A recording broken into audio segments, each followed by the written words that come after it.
many saw mysterious clouds in the sky? You see the hand. And now the Life magazine picked it up. Now I have the article here this morning in the Life magazine to show. Now here it is. The same time I was there, see the pyramid of the cloud? I was standing just below this. Ao contrário do que o irmão Branham relatou nesse trecho, já está mais que comprovado que ele não estava nesse local da foto no dia em que ela foi tirada. Isso é um fato comprovado já há 3 décadas, pois em 1992, Rebecca Branham e George Smith, parentes do auto-intitulado Profeta, oficializaram que William Branham realmente não estava lá debaixo daquela nuvem misteriosa no dia 28 de fevereiro, formalizando a contradição do pregador. Porém, o reboliço gerado por esse artigo que desmentia a mensagem foi tanto que o casal precisou criar uma nova desculpa para explicar a incoerência e mentira. This is what was formed when the angels ascended. Well, then when they started investigating, okay, let's see, February 28th, well, what kind of a prophet do you have? He's out there out of season. That didn't match. It doesn't compute. But then you go to the message itself. He's in Houston on March the 4th. Then he goes hunting. So he says, first I went to Houston. Then this happened. So it's not a contradiction. It's just a clarification of the fact that he was not out there on February 28th, but a week later, and he was in another dimension. There's no pictures of March the 8th, only of February 28th. O vídeo que acabaram de ver é do próprio George Smith, genro de William Branham. Ele deixa bastante explícito que, de fato, Branham não estava debaixo daquela nuvem fotografada, contrariando as palavras do pregador, que afirmava categoricamente e de forma mentirosa que sim, ele estava lá. Mesmo desmentindo o sogro, George faz questão de explicar sua teoria do porquê as datas não coincidem, e tal explicação acabou se tornando a oficial dentro da mensagem. O acontecido do encontro com os 7 anjos ocorreu 7 dias depois da nuvem, porém em outra dimensão, não na terrestre, por isso as datas não se encaixam. Assim, a clara insinuação que é feita para encaixar a nuvem na história é que William Branham teria que ter viajado no tempo para estar naquela estranha formação, numa dimensão celestial. Mesmo essa explicação sendo praticamente cômica e irreal, é necessário desarmar qualquer argumento para que dúvida alguma seja colocada sobre nosso estudo. Para a teoria da viagem no tempo ser real, é necessário que, ao menos, o local da caça de Branham seja o mesmo da nuvem. Afinal, teoricamente, o pregador viajou no tempo, mas não no espaço. Assim, hoje analisaremos provas para entender se a viagem de caça que ocorreu a partir do dia 5 de março ocorreu mesmo em Flagstaff, local onde a nuvem surgiu uma semana antes. Durante toda a pregação do sermão Qual é a atração sobre a montanha?, o irmão Branham relata diversas vezes que o local onde o encontro sobrenatural com os anjos ocorreu foi em um lugar chamado Montanha Pôr do Sol. Started up the mountain running as hard as he could on the other side. All of a sudden, I thought somebody shot me. I never heard such a blast that shook the whole country. And when it did, standing before me was 7 angels in a cluster. I met Brother Fred and Emily and said, what was that? That was it. What are you going to do? Return home. For thus saith the Lord, the 7 mysteries that's been hid in the Bible all these years, these denominations and everything. God is going to open those 7 mysteries to us in the 7 seals. There was that circle coming up from the earth like a mist forming. Junior Jackson listening in. You remember the dream he had at Interpret, going towards the setting of the sun. And this happened on Sunset Mountain. Ao fazer uma rápida busca por um local chamado Montanha ou Monte Pôr do Sol no Google, nada muito conclusivo é encontrado. Existem ao menos 6 locais no país com esse nome. Assim, precisaremos recorrer a outros meios para procurar o local onde a viagem de caça ocorreu.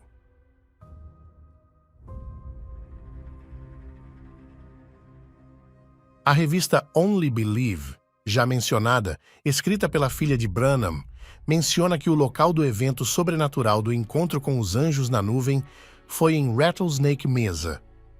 Esse local é citado também por Gene Norman, um dos homens que estava com o pregador naquela viagem. Fred and Brother Brown, they were sitting on the Rattlesnake Mesa road on top. They were waiting for me. And first thing Brother Branham asked me when I got on top, he says, Gene, he says, did you hear that noise? Se recorrermos novamente ao Google, existem 3 localidades nos Estados Unidos com esse nome. Portanto, ainda não somos capazes de concluir a real localidade do evento. Precisamos novamente buscar nas mensagens mais alguma pista do local. Na mesma mensagem já mostrada, qual é a atração sobre a montanha? Branham menciona um outro nome: Floresta Coronado. And this happened on Sunset Mountain. It's the evening time. Sunset time. The sunset message. To a setting of history. A setting of prophecy, rather, being fulfilled.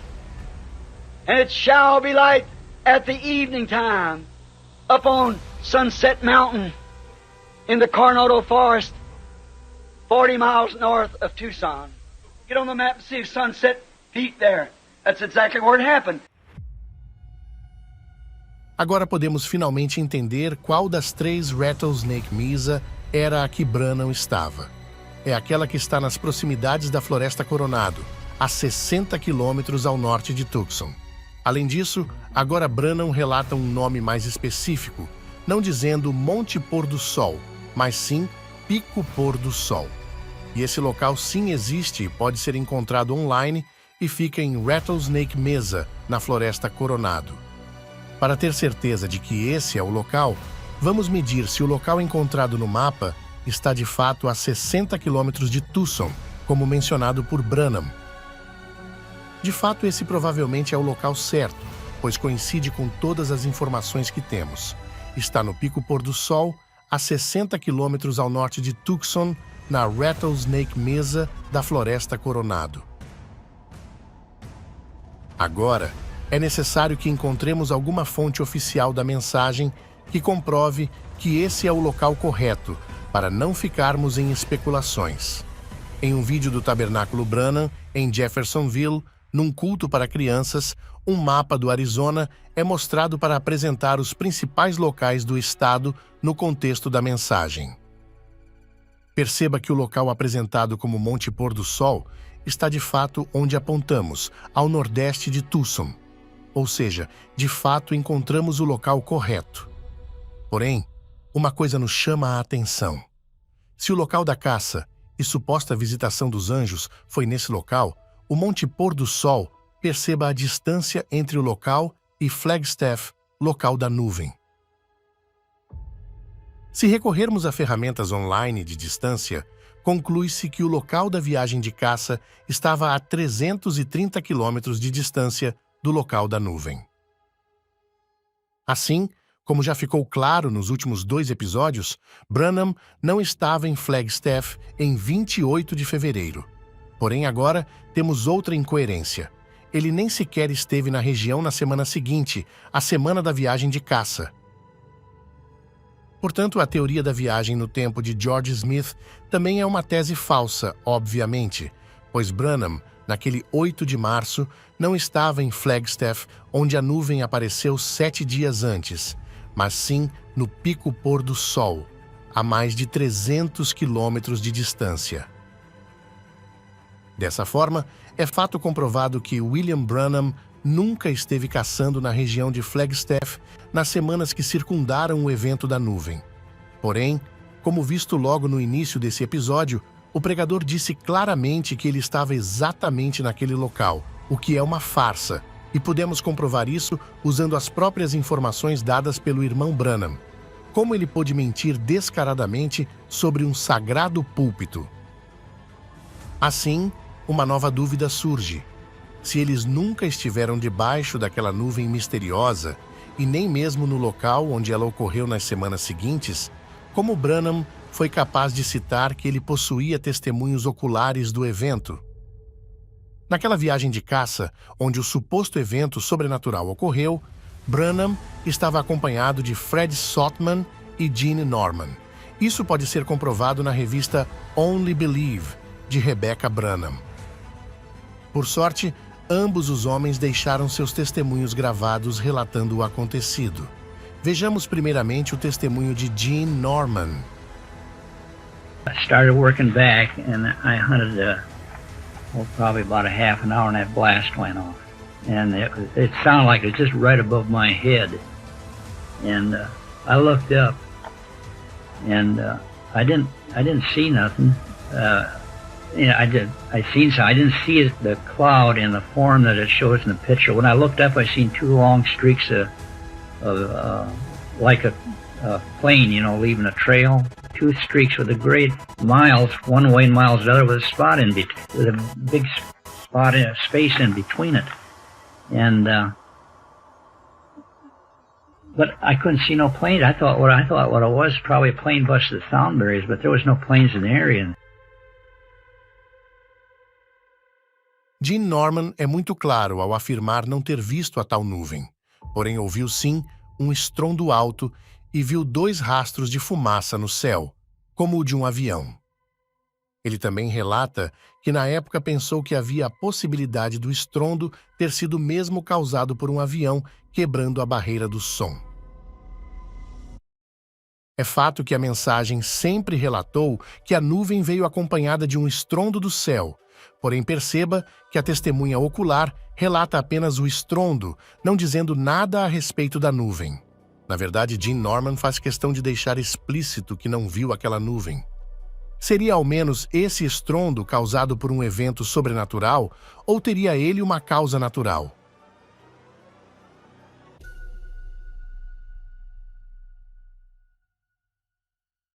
Springerville chacoalha por conta de sonic booms. O que residentes chamaram de os maiores sonic booms já ouvidos nessa comunidade causaram mais de $500 de prejuízo na quarta-feira de manhã. Os residentes daqui, já acostumados com os sonic booms, ligaram para a base da Força Aérea de Williams para reclamar do aparente aumento no volume. Nas últimas semanas, os estrondos aparentam estar ficando mais perto e mais barulhentos. 3 janelas de uma loja quebraram, segundo Cox. Eu pensei que cada janela na loja iria cair, disse Cox. É o pior estrondo até hoje. O jornal, em 1º de março, semana em que Branham estava no pico do pôr do sol, relata que testes com aviões supersônicos estavam gerando estrondos e ocasionando angústias na população de Springerville. O artigo relata que os aviões supersônicos estavam saindo da base aérea Williams e causando sonic booms na região. Mas o que é um sonic boom? Where is it?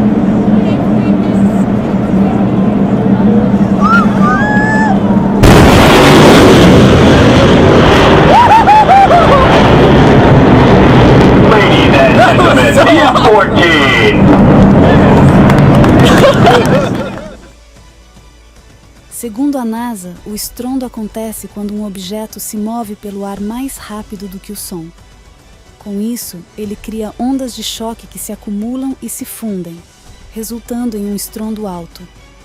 Quando essas ondas atingem o solo, causam o som conhecido como sonic boom. Essa explosão pode atingir até 110 decibéis e o som se assemelha com um trovão ou uma explosão.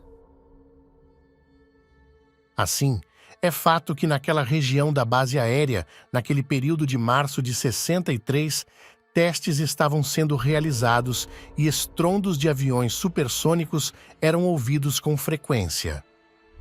Veja no mapa que a base aérea estava a 210 quilômetros de Springerville, o que demonstra que os aviões estavam fazendo longos voos na região e ocasionando estrondos barulhentos por conta da quebra da barreira do som. O pico do pôr do sol está dentro do raio de testes da base aérea de Williams, estando 90 quilômetros mais perto da base do que a cidade de Springerville. Assim, é altamente provável que o estrondo relatado por Branham e Gene Norman não era um estrondo vindo de Deus, mas sim o barulho de aviões ultrapassando a barreira do som e causando sonic booms. Essa hipótese, como vimos, foi a primeira que veio à mente de Norman quando o fato ocorreu. Para fortalecer essa teoria, vejamos o que Fred Sotman, outra testemunha ocular, relatou em áudio sobre aquele fatídico dia. And we was out hunting pigs, Brother Gene Norman and myself and Brother Branham. Well, we heard this blast. It sounded like 7 of them planes breaking the sound barrier at the same time with such a bang. I thought, mercy, they'll hear that all over the country.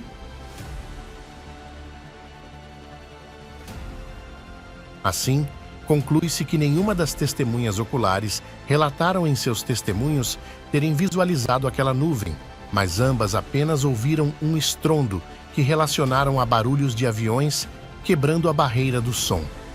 Jornais da época colaboram para descrever que a região, na época, de fato sofria com estrondos de aeronaves militares supersônicas, deixando claro que, de fato, o evento de sobrenatural não teve nada. Portanto, após 3 episódios, já conseguimos concluir que Branham nunca esteve debaixo daquela nuvem em 28 de fevereiro e nem mesmo a sua suposta experiência sobrenatural na semana seguinte ocorreu no local da nuvem.